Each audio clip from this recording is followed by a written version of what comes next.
ಹಾಗದಿಂದ ಬೊಬ್ಬು ಹೇಳ್ತಾ ಇದ್ದೇನೆ. ಎಲ್ಲಿದ್ದೆ ನೀನು? ನಾನು ಅಪ್ಪಯ್ಯ ಅಟ್ಟದ ಮೇಲೆ ಕೂತಿದ್ದೆ. ಅಟ್ಟದ ಮೇಲೆ ಯಾಕೆ ಕೂತದ್ದು? ಅದು ಅಮ್ಮ ಹೊರಗೋಗುವುದನ್ನು ಕಾಯ್ತಾ ಇದ್ದೆ. ಅದ್ಯಾಕೆ ಅಮ್ಮ ಹೊರಗೋಗುವುದನ್ನು ಕಾಯುವುದು? ತಿನ್ಲಿಕ್ಕೆ. ಎಂತದನ್ನು? ಸಫೇದನ್ನು. ಸಫೇದ್? ಹೌದು. ಅದನ್ನು ತಿನ್ಲಿಕ್ಕೆ ಆಗ್ತದ? ಸಫೇದು. ಸಫೇದು ಅದನ್ನು ತಿನ್ಲಿಕ್ಕೆ ಆಗ್ತದ?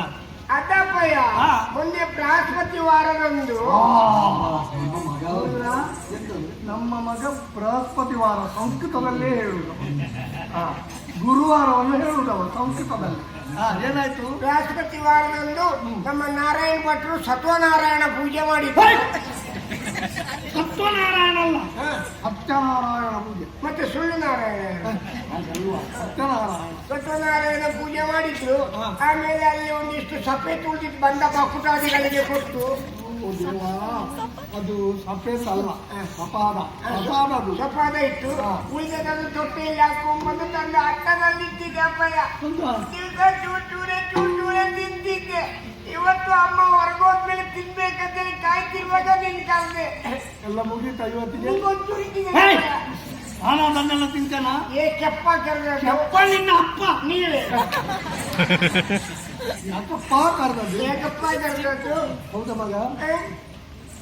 ಮನೆಯಲ್ಲಿ ನಾನು ಇರ್ಲಿಲ್ಲ, 4-5 ದಿವಸ ಆಯ್ತು. ಇಲ್ಲಿ ಯಾವುದು ಎಲ್ಲಿ ಇರ್ಬೇಕು ಅಲ್ಲಿ ಯಾವುದು ಕಾಣ್ತಾ ಇಲ್ಲ. ಮನೆಯೆಲ್ಲ ಅಡಿಮೇಲೂ ಆಡಿ. ಏನಾಯ್ತು ಅವತ್ತು ಎಲ್ಲ? ಅದಪ್ಪಯ್ಯ ನಂಗೆ ಈಗ ಏನಂತಲೇ ಗೊತ್ತಾಗುದಿಲ್ಲಪ್ಪಯ್ಯ. ಕೂತ್ಕೊಂಡಲ್ಲೇ ಕಣ್ಣು ಕೂರುದಪ್ಪಯ್ಯ. ಸಿಕ್ಕಿದ್ದಾಗೆ ಹೊಟ್ಟೆಯಲ್ಲಿ ಒಂಥರ ಹಸಿವಾದಾಗ ಬಿದ್ದು ಬಿದ್ದಾಗ ಹೋಗುದಪ್ಪಯ್ಯ. ಅದಕ್ಕೆ ಏನ್ ಮಾಡುದು ಅಂತೇಳಿ ನಮ್ಮ ನಾರಾಯಣ ಭಟ್ರ ಹತ್ರ ನಮ್ಮ ಜಾತಕ ಇಟ್ಕೊಂಡು ಹೋದೆ ಅಪ್ಪಯ್ಯ. ಜಾತಕ ಇಟ್ಕೊಂಡು ಹೋದೆ ಅವರಿಗೆ ಅಲ್ಲಿಗೆ, ನಾರಾಯಣ ಭಟ್ರ ಅಲ್ಲಿಗೆ. ಹೌದು. ಹೌದೇನ? ನಿನ್ನ ಜಾತಕ ಅಲ್ಲೆಲ್ಲ ನೋಡಿಸ್ಬೇಕಾ? ನಿಮ್ಗೆ ಊರವರ ಜಾತಕ ನೋಡುದೇ ಆಯ್ತು, ಮನೆಯ ಜಾತಕ ನೋಡಿದ್ರೆ ಎಲ್ಲಿ ಅನ್ಕೊಂಡ್ರು ಮಾನಿ ನಿಮ್ಗೆ ಭಯಂಕರ ದೋಷ ಉಂಟು ಅಂತ ಹೇಳಿದ್ರು. ಅದಕ್ಕೇನು ಪರಿಹಾರ ಅಂತ ಹೇಳುವಾಗ ಬ್ರಾಹ್ಮಣರಿಗೆ ಅನ್ನ ಸಂತರ್ಪಣೆ ಮಾಡಿದ್ರೆ ದೋಷ ನಿವಾರಣೆ ಆಗ್ತದೆ ಅಂತ ಹೇಳಿದ್ರು. ಅಪ್ಪಯ್ಯ ನಾವು ಬರುವಾಗ ಒಂದು 200 ಜನ ಬ್ರಾಹ್ಮಣರಿಗೆ ಹೇಳಿಕೆ ಕೊಟ್ಟು ಬಂದೆ. 200 ಜನರಿಗೆ ಒಂದು 25 ಜನ ಅಡಿಗೆ ಮಾಡ್ಲಿಕ್ಕೆ ಹೇಳಿದೆ. 200 ಜನರ ಅಡುಗೆ ಬೇಕು 25 ಜನ ಬಡಿಸ್ಲಿಕ್ಕೂ 1-2 ಜನ. ಅಪ್ಪ ಬಂದು ಎಲ್ಲ ಬ್ರಾಹ್ಮಣೆಲ್ಲ ಬಂದ್ರು. ಎಲ್ಲ ಅಡಿಗೆ ಸಾಮಾನು ಎಲ್ಲ ಕೊಡು ಅಂತ ಹೇಳಿದ್ರಪ್ಪಯ್ಯ. ಎಲ್ಲ ಅಟ್ಟಕ್ಕೆ ಓದಿ ನೋಡ್ತೇನೆ, ಎಲ್ಲ ಅಕ್ಕಿ ಪುಡಿ ಅಲ್ಲೆಲ್ಲ ಇಟ್ಟಪ್ಪಯ್ಯ. ಒಂದಕ್ಕೂ ನೋವಾಗದೆ ಮೆಲ್ಲ ಕೆಳಗಿಳಿಸಿದೆ. ಅಕ್ಕಿ ಮುಡಿಗೆ ನೋವಾಗದಾಗೆ ಅದು ಜೀವ ಇಲ್ಲ ಒಳಗೆ ಅಕ್ಕಿ. ಹೌದು. ಬಿಸಿಲಿಲ್ಲ ದೊಡ್ಡಾಗುದಿಲ್ಲ, ಕುದಿಲಿಲ್ಲ. ಹಾಗೆ ತಮ್ಮಲ್ಲಿ ಉಪ್ಪು, ಬೇಳೆ, ತೆಂಗಿನಕಾಯಿ, ಕೊತ್ತಂಬರಿ, ಮೆಣಸು, ಸಾಸಿವೆ, ಜೀರಿಗೆ, ಮೆಂತೆ ಎಲ್ಲ ಕೊಡು ಅಂತಂದ್ರೆ ಎಲ್ಲ ತೆಗೆದು ಕೊಟ್ಟೆಪ್ಪಯ್ಯ. ಅಡುಗೆ ಎಲ್ಲ ಆಯ್ತು. 350 ಜನ ಬಂದಿದ್ರು. 200 ಜನರಿಗೆ ಹೇಳಿಕೆ ಕೊಟ್ಟು 350 ಬಂದ್ರು. ಹೆಂಡತಿ ಮಕ್ಕಳು ಚಂದರಿ ಪಿಲ್ಲರಿ ಎಲ್ಲ ಬಂದಿದ್ದೇವೆ. ನಾವೆಲ್ಲ ಬಂದು ಊಟ ಮಾಡಿದಾಗ ಒಬ್ರು ಹೇಳಿದ್ರು ಊಟ ಮಾಡಿದ ಫಲ ಬರ್ಬೇಕಾದ್ರೆ ದಕ್ಷಿಣೆ ಕೊಡ್ಬೇಕು ಅಂತೇಳಿ. ಅಮ್ಮನ ಅಪ್ಪನ ಕೀಳ್ಕಾಯಿ ಕೊಡು ಅಂತೇಳಿ. ಅಮ್ಮ ಹೇಳಿದ್ರು ಅಪ್ಪನ ಸೊಂಟದಲ್ಲಿ ಉಂಟು, ಹೋಗ ಬಾಣಿ ಅಂದ್ರು. ಅದು ನನ್ನಲ್ಲೇ ಉಂಟು. ನಾ ಎಂತ ಮಗ ತಕ್ಷಣ ಮತ್ತೇನು ಇಲ್ವಾ? ದೇನಿ ಅಟ್ಟಕ್ಕೆ ಹೋಗುದು. ಏನೇ ಸುದ್ದಿ ಇತ್ತಪ್ಪಯ್ಯ. ತಕೊಂಡು ಬೀದಿ ಮೇಲೆ ಚಟಾಲ ಬಿಟ್ಟೋಯ್ತು. ತೆಗೆದು ನೋಡ್ತೇನೆ ಪೌಲಿ ರಾಶಿ ತಪ್ಪಯ್ಯ. ಎಲ್ಲ ಬಂದ ಬ್ರಾಹ್ಮಣಿಗೆ 8 ಎಲ್ಲ ಮುಗಿಸಿದ್ಯಲ್ಲ? ಇಲ್ಲ, ನಿಮ್ಗೊಂದು 4 ಇಟ್ಟಿದ್ದೇನೆ. ಅವರಿಗೆಲ್ಲ 8 4 ಅಲ್ವಾ?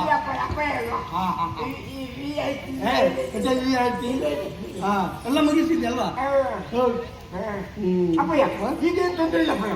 ಊಟ ಮಾಡಿದ ತಕ್ಷಣ ಹೊಟ್ಟೆ ತುಂಬಿದಾಗುದು. ಅಲ್ಲೇ ಒಂದು ತೆಗೆದು ಹೋಗಪ್ಪಯ್ಯ. ಈಗ ಕೂತ್ಕೊಂಡಲ್ಲಿ ಗೊತ್ತಿಲ್ಲ. ನಾನು ಮಲಗಿದ ತಂದೆ ಬಿಟ್ಟಾಗ ಇಂಥ ಗೋರಕ್ಕೆ ಅಪ್ಪಯ್ಯ. ಈಗ ತಂಗಿಯಾಗಿ ಏನ್ ತೊಂದರೆ ಇಲ್ಲ. ಬ್ರಾಹ್ಮಣರಿಗೆ ಊಟ ಕೊಟ್ಟು ಇಲ್ಲಿ ನನ್ನದು ಖಾಲಿ ಆಯ್ತು. ನಿನ್ನನ್ನು ಕರ್ದದ್ದು ಯಾಕೆ ಗೊತ್ತುಂಟಾ? ಯಾಕಪ್ಪಯ್ಯ? ಇದೆಲ್ಲ ಇನ್ನೇನು ಸಮಸ್ಯೆ ಇಲ್ಲ. ಗತಿಯಲ್ಲಿದ್ದದ್ದೇನು ಚೂರು ಉಳಿದಿಲ್ಲ, ಎಲ್ಲ ಖಾಲಿ ಇದೇ ತೊಂದರೆ. ಅದನ್ನೆಲ್ಲ ಮಾಡಿಟ್ಟದ್ದು ಯಾಕೆ ಬೇಕಾಗಿ? ಯಾಕಪ್ಪಯ್ಯ? ನನಗೆ ಬೇಕಾಗಿಲ್ಲ, ಮತ್ತೆ ಎಲ್ಲ ನಿನಗೆ ಬೇಕಾಗಿಲ್ಲ. ಈಗ ನಿನಗೆ ಪ್ರಾಯ ಬರ್ತಾ ಉಂಟು, ನಿನಗೊಂದು ಮದುವೆ ಮಾಡಬೇಕು ಅಷ್ಟೇ ಅಲ್ಲ ಮಗ. ನನಗೂ ಕೂಡ ಪ್ರಾಯ ಆಯ್ತು. ಆಯ್ತಪ್ಪಯ್ಯ. ಯಾವಾಗ ಶಿವಪಾದ ಸೇರ್ತೇನೆ ಅಂತ ಹೇಳಲಿಕ್ಕಾಗೋದಿಲ್ಲ. ನನಗಳು ಅಂತ ಅದಾದ್ರೆ ಒಂದು ವೈಕುಂಠ ಸಮಾರಾಧನೆ ನೀವು ಮಾಡಬೇಡ್ವಾ? ಅದಕ್ಕೆ ಬೇಕಾಗಿ ಎಲ್ಲ ಮಾಡಿ ಇಟ್ಟದ್ದು ಓ, ಇಷ್ಟು ತನಕ ಸ್ವಲ್ಪ ನನ್ನ ಗಾಚಾರ ದೋಷಕ್ಕಾಯ್ತು. ಇನ್ನೇನಾದ್ರೂ ನೀನು ಸಂಪಾದನೆ ಮಾಡಿ ನನ್ನ ಮದುವೆಗಾಯ್ತು, ಮತ್ತೇನಾದ್ರೂ ಉಳಿದ್ರೆ ಅದು ವೈಕುಂಠ ಸಮಾರಾಧನೆ. ಒಂದು ಕೆಲಸ ಮಾಡುವ ಭಯ, ಸದ್ಯಕ್ಕೆ ನಂಗೆ ಮದುವೆ ಬೇಡ, ನೀನು ಮೊದಲು ವೈಕುಂಠ ಸಮಾರಾಧನೆ ಮಾಡ. ಅದನ್ನು ಕಾಯ್ತಾ ಇದ್ಯಲ್ವ? ಖರ್ಚು ಉಳಿತದಲ್ಲ, ಖರ್ಚು ಉಳಿಯೋದು ಬೇಡ. ಈಗ ಇವತ್ತು ನೀನು ದೇವಸ್ಥಾನಕ್ಕೆ ಪೂಜೆ ಮಾಡ್ಲಿಕ್ಕೆ ಹೋಗ್ಬೇಕು, ಆಯ್ತಾ? ಅಪ್ಪಯ್ಯ ದೇವಸ್ಥಾನಕ್ಕೆ ಪೂಜೆ ಮಾಡು, ನೀನೆಲ್ಲಿ ಹೋಗ್ತೀಯ ಭಯ? ಅಪಶಕುನ ಮಾತಾಡ್ಬೇಡ. ನನಗೆ ಒಂದು ಜಾತಕ ನೋಡ್ಲಿಕ್ಕೆ ಉಂಟು. ಹೊಸ ಆಳಿತ ಇದು ಹೊಸ ಜಾತಕ, ಆಯ್ತಾ? ನೀನು ದೇವಸ್ಥಾನಕ್ಕೆ ಅಪ್ಪಯ್ಯ ಈಗ ದೇವಸ್ಥಾನಕ್ಕೆ ಹೋಗಿ ಪೂಜೆ ಮಾಡ್ಬೇಕಾದ್ರೆ ಸ್ನಾನ ಮಾಡುದು ಬೇಕಪ್ಪ. ಮಾಡಬೇಕಾದ ಕ್ರಮ ನಮ್ಗೆ ಚಳಿ ಆಗ್ತದೆ, ಬೈದಿರ್ತಾರೆ ಚಳಿ ಚಳಿ ಚಳಿ. ಯಾವ ಕಾರಣಕ್ಕೂ ನಾವೆಲ್ಲ ಚಳಿಗೆ ಹೆದರಬಾರ್ದು. ಯಾಕೆ? ಚಳಿಗೆ ಹೆದರುವವ ಬ್ರಾಹ್ಮಣನಲ್ಲ, ಬೆಂಕಿಗೆ ಹೆದರುವವಳು ಹೆಣ್ಣಲ್ಲ, ಯುದ್ಧಕ್ಕೆ ಹೆದರುವವ ಯೋಧನಲ್ಲ ಅಂತ. ಏನು ಬ್ರಾಹ್ಮಣರಿಗೆ ಮೈ ಮೇಲೆ ಚರ್ಮ ಇಲ್ವ? ಚಳಿ ಆಗುದಿಲ್ವ? ಚರ್ಮ ಇದ್ರು ಚಳಿ ಆದ್ರೆ ಅದನ್ನು ತಗೊಳ್ಬೇಕು. ಎಂತಪ್ಪಯ್ಯ ಅಪ್ಪಯ್ಯ ನಂಗೊಂದು ಪತ್ತೆ ತಾಳ್ಕೊಂಡು ಅಪ್ಪಯ್ಯ, ನಂಗೊಂದು ಪತ್ತೆ ತಾಳು ನೋಡಪ್ಪಯ್ಯ. ಇದು ನೋಡಿ ಇಷ್ಟೇ ಉದ್ದ ಇರುವುದು ಅಪ್ಪಯ್ಯ. ಅಪ್ಪಯ್ಯ ನೋಡು ಇಷ್ಟ ಇದೆ, ತಲೆಗೆ ಹಾಕಿದ್ರೆ ಕಾಲಿ ಬರುವುದಿಲ್ಲ, ಕಾಲಿಗೆ ಹಾಕಿದ್ರೆ ತಲೆ ಬರುವುದಿಲ್ಲ. ಇದು ಮೊದಲು ನಾರಾಯಣ ಮಾತ್ರ ಸ್ನಾನ ಮಾಡ್ಲಿಕ್ಕೆ ಇಟ್ಕೊಂಡು ಹೋಗಿದ್ದೆ, ಎಲ್ಲ ಇಟ್ಕೊಂಡ್ ಬಂದದ್ದಲ್ಲ. ಸ್ನಾನ ಮಾಡಲಿಲ್ಲ ಅವನು, ಈಗಿಲ್ಲಲ್ಲ. ಇದೇ ರೀತಿ ಪೂಜೆ ಮಾಡ್ತಾ ಬಾ.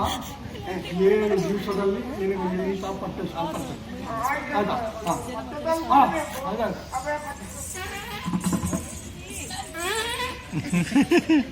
ಗೀತಾಗಿದೆ ಪಣ.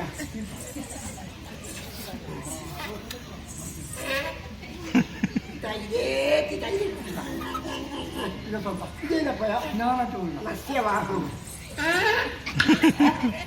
ಅದು ಅಷ್ಟು ಸಿಹಿ ಉಂಟು. ನೆತ್ತಿಗೆ ಹೋಗ್ತದೆ.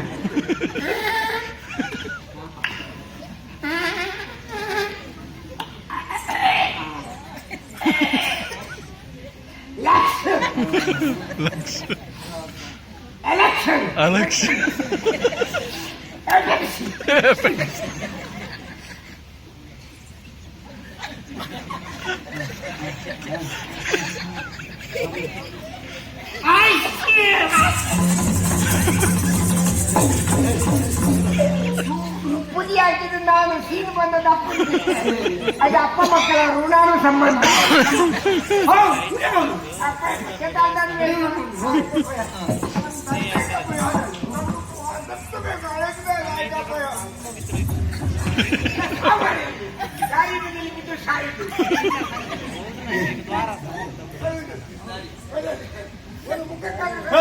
ಅದು ದಾರಿ ಅಲ್ಲ, ಅದು ಅವರ ಜಾಗ. ಹೋಗ್ರಿ ಕಪ್ಪು ಗೊತ್ತಾಗುದಿಲ್ಲ.